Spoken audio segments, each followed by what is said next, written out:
Vamos começar hoje a nossa reflexão com uma carta de Paulo, a primeira, ao povo de Corinto, no capítulo 3, versículo 8. Cada um receberá seu próprio salário, segundo a medida do seu trabalho.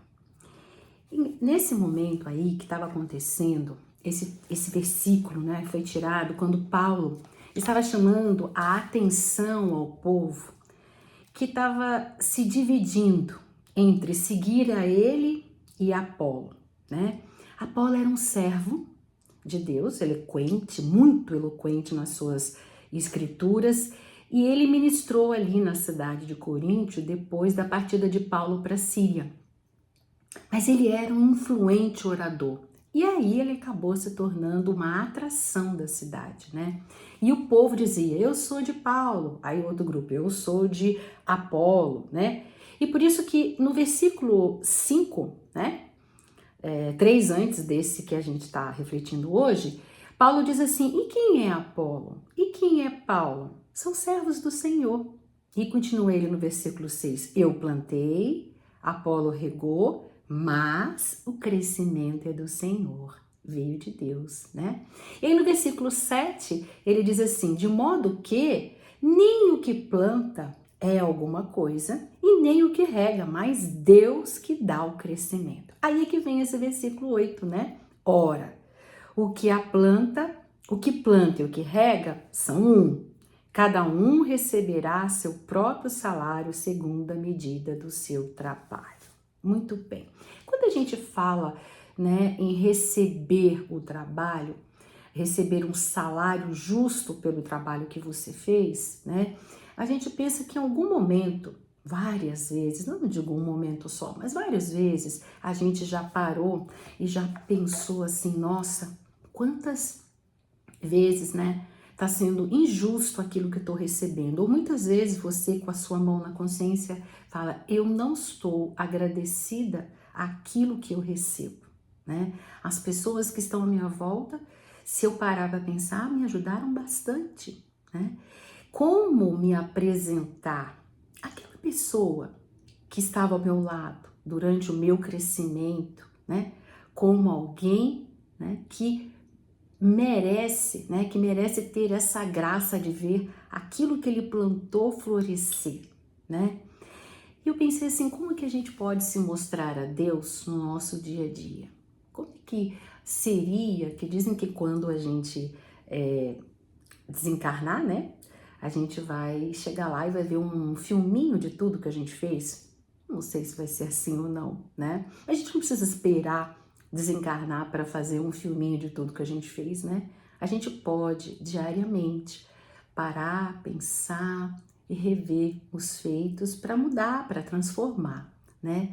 Mas como mostrar a Deus? Aí eu penso assim, nós, filhos, não importa se você foi criado pelo seu pai, pela sua mãe, pelo seu tio, pela sua tia, pelo seu avô, pela sua avó, pelo vizinho, pelo pai de um amigo, de uma amiga, se foi por um primo, por uma prima, por você ter sido adotado e alguém ter criado, não importa quem criou você. Mas eu penso, vamos lá, pensar nas coisas que essa pessoa fez para você chegar até aqui hoje, né? Como é que seria a gente parar para pensar que aquele ou aquela pessoa amou e lutou para o teu crescimento? Que aquele ou aquela pessoa, antes de raiar o sol, já estava saindo para o trabalho e voltava tarde da noite enfrentando o cansaço para que o alimento chegasse à mesa e fosse o suficiente para o crescimento do nosso corpo.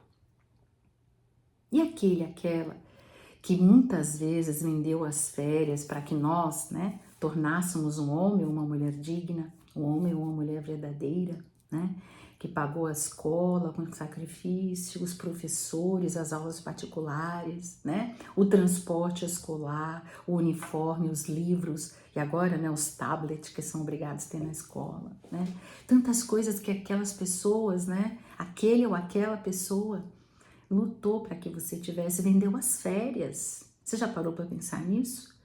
Como a gente poderia se mostrar para aquele ou aquela que caminhou muitas vezes pela vida tão depressa, mas tão às pressas, que nem reparou os detalhes da beleza que se desenvolviam na beira da sua própria estrada, para que nós pudéssemos ter tudo para nos tornarmos felizes. Pois é, esse versículo de hoje, nos chama a atenção para que nós consigamos compreender a importância, dessas pessoas que caminham conosco, que nos levaram ao nosso dia de hoje. Não importa se são perfeitas, não são perfeitas, se erraram, se não erraram, se tinham boa intenção ou não, mas nós chegamos até aqui porque em alguns momentos nós tivemos toda essa graça, toda essa dedicação, E o Pai Celestial também. Se nós, somos seres humanos falhos e muitas vezes nos sacrificamos em prol da felicidade de alguém,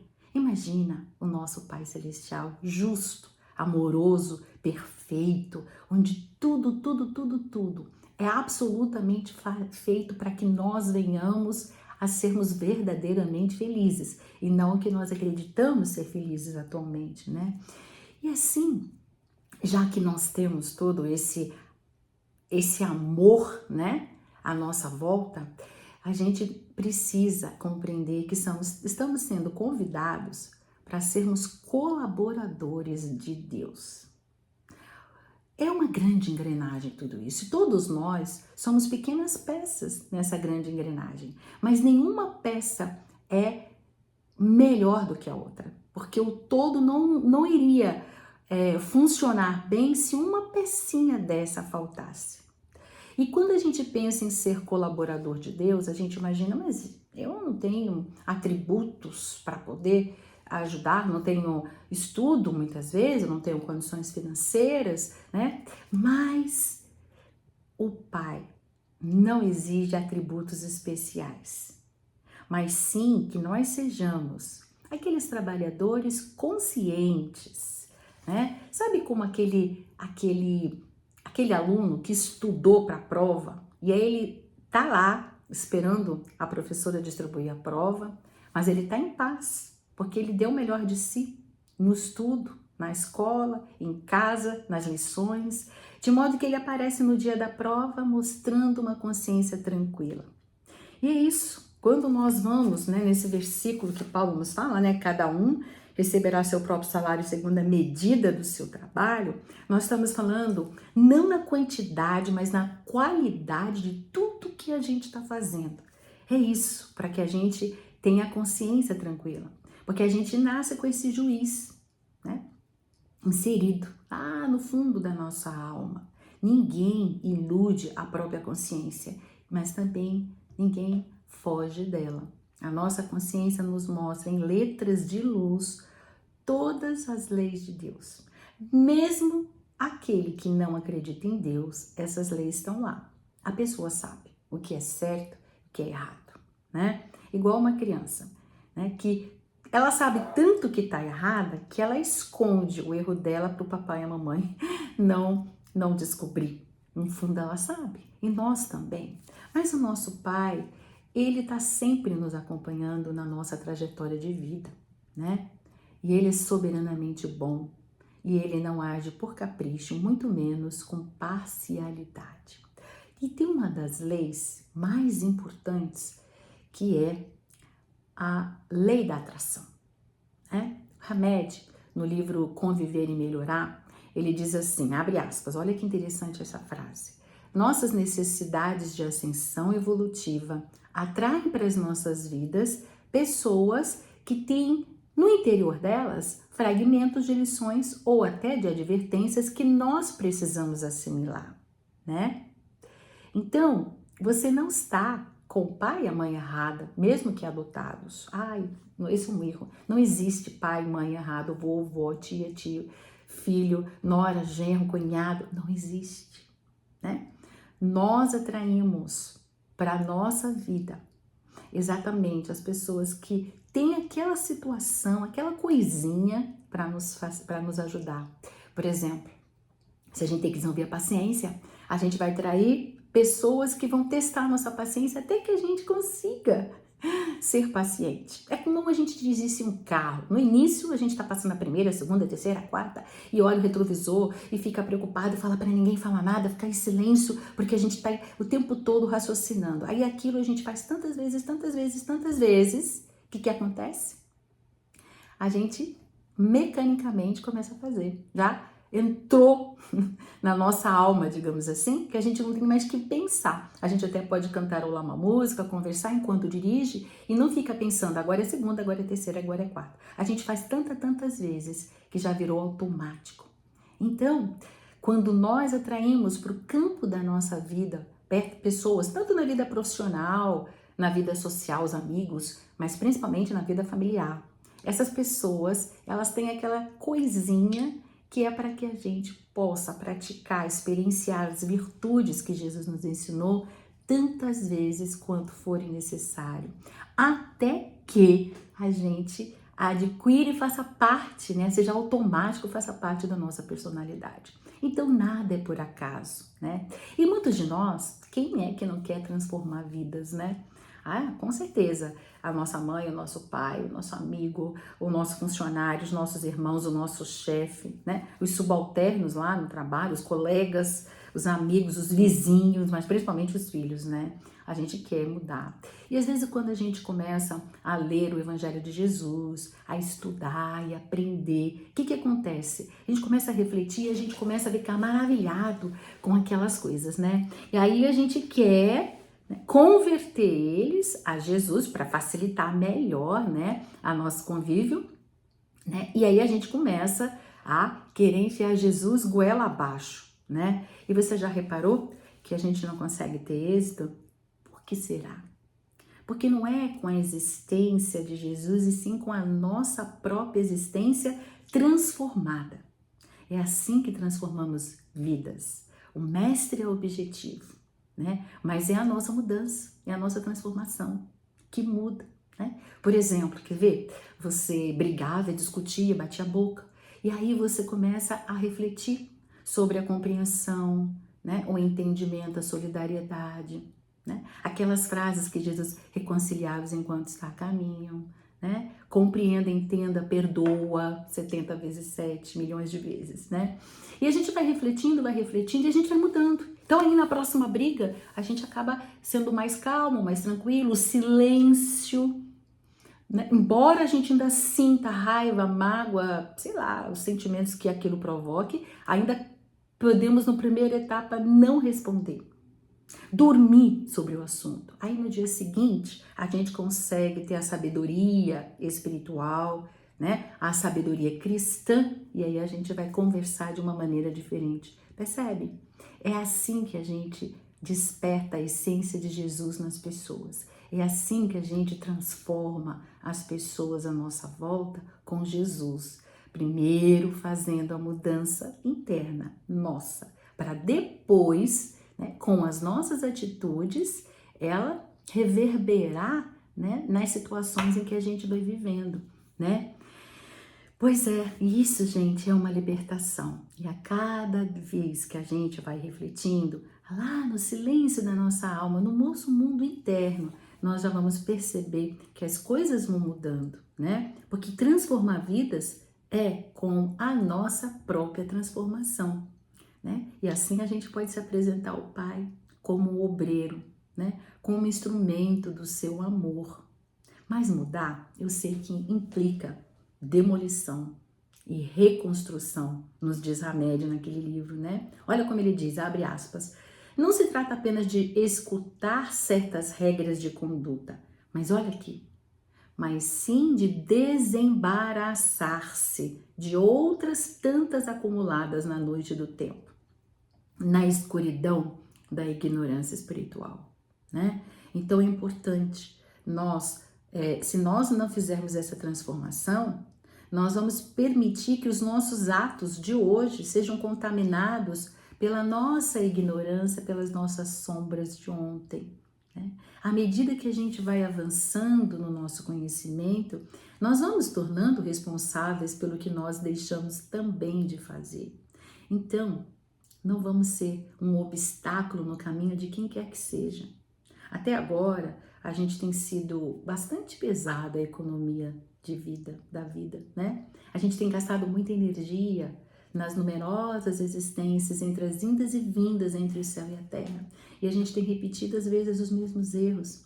A dificuldade do plano espiritual executar um grupo familiar para estar junto é muito, muito complicado, é difícil, não é uma coisa simples. E às vezes a gente perde a oportunidade, né, de transformar as algemas do passado em laços de amor, né, infinito.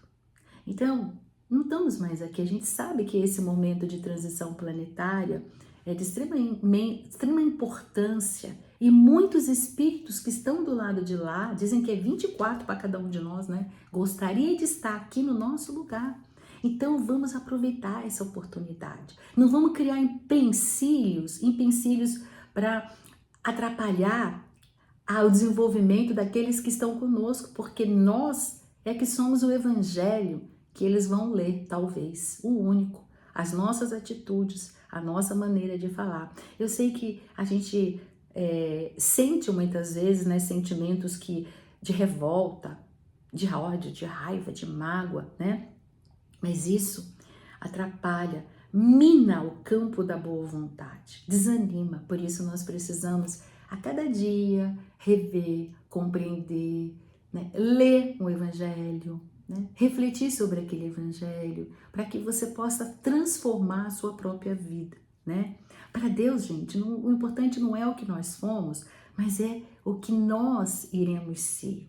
As portas da colaboração, ela permanece constantemente aberta, né? E Jesus exemplificou, né, com aquele episódio da mulher que chorava, lavava os pés de Jesus com as suas lágrimas, enxuga com os seus cabelos, né? E aí balsamiza com um perfume que tinha ele custava, né, 1 ano de trabalho. E nós vemos, né, que Jesus fala para as pessoas que perguntavam para ele por que ele deixava uma mulher pecadora o tocar. Aí ele disse: os seus muitos pecados lhe são perdoados porque muito amou. Ele não disse porque muito sofreu. Então, amigos, o nosso perdão pelas coisas que já fizemos em outras vidas, né, são as oportunidades renovadas nos laços familiares que nós mesmos atraímos para o seio, para o nosso dia a dia, para o nosso seio familiar, né? Em casa ali mesmo, nós temos instrutores particulares que nessas experiências diárias nos aperfeiçoam a alma. Sabe aqueles que nós pretendemos aperfeiçoar com a existência de Jesus, né? Não se esqueçam, a lei da atração que Deus cravou nas nossas almas e exerceu essa atração psíquica para os caminhos das nossas vidas. São eles os enviados do Pai. Esse Pai tão amoroso que na justiça do seu amor nos dá a oportunidade de transformar a nossa vida, né, com a existência deles. É tudo tão perfeito, né? E assim nós vamos fazer o burilamento com a luz na nossa alma. E vamos aprendendo a amar em todos os tipos de modalidades, porque ora nós vemos como pai e mãe, depois nós vemos como filhos, depois nós vemos como irmãos, depois nós vemos como mulher e marido e mulher, casados, né? E assim vai, nós vamos vivendo o amor sobre as suas diversas facetas. E nós vamos aprendendo a amar dessa forma, às vezes, o inimigo do passado, né? Por isso nós vamos atrair esses desafetos para que esses se tornem laços de união eterna. Mas, gente, não é preciso sofrer para a gente ajustar as nossas dívidas. Chico Xavier, no livro do José Carlos de Luca, Minutos com Chico Xavier, comenta que Emmanuel, né, nos adverte que existem 2 pomadas para curar as nossas chagas provocadas por erros do passado. Uma é feita com dor e lágrimas e a outra pelo trabalho e suor. E é lógico, né? O trabalho e suor que é o trabalho de amor. Então, gente, é o trabalho de amor. É sem dúvida a melhor pomada para as nossas chagas, né? Lembra? Seus muitos pecados lhe são perdoados porque muito amor. Então, vamos ficar com a frase que Chico diz, né? O mal não precisa ser corrigido pelo mal quando o bem chega antes. A melhor forma para a gente se apresentar ao Pai. É transformar as vidas com a nossa própria existência, sendo um bom instrumento de Deus, despertando à nossa volta a essência de Jesus. Então, avancemos na tarefa que nos foi confiada. Abraços fraternos.